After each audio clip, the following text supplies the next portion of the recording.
ప్రపంచంలో నేను water బాటిళ్ళు, కోలాలు, cool డ్రింకులు, సిగరెట్లు, మందు, డ్రగ్స్, యూరియాలు, డిఏపీలు అన్ని నేను బ్యాన్ చేసే శక్తి నాకు లేదు కదా. నా వల్ల అయింది ఏదో నేను చేసుకుంటా. నేను మిల్లెట్స్ తింటా, రాగి జావ తాగుతా, నాకు వీలైనవి నేను ప్రొడక్షన్ చేసుకుంటా ఉండా. మేమే 40 దేశీ ఆవులు పెట్టుకున్నాము. ఆ పాలు చిలుక్కొని మంచిగా వెన్న నెయ్యి తింటాము, మజ్జిగ తింటాము. మేమే చిలికేసి బెల్లం చేసుకుంటాము, గానుగలేసి నూనెలు చేసుకుంటాము. ఆరోగ్యం మెరుగుపడింది 10 ఏళ్ళ నుంచి.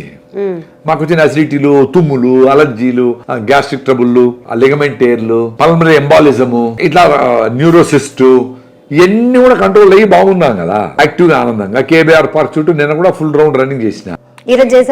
నేను కూడా చేసిన. సో ఇంత శక్తి ఉంది కాబట్టి అది అందరికీ పాసిబుల్ కదా. అది చెప్పాలనే తప్ప ఉద్దేశము మీరందరూ మారిపోతారనో, లేదు మీరు మారితేనే నాకు సంతోషం వస్తా అనుకోవడంలే. చెప్పేవరకే నా బాధ్యత, నా ఎక్స్పీరియన్స్ అది కూడా. సో నా ఎక్స్పీరియన్స్ మీకు నచ్చకపోవచ్చు కూడా.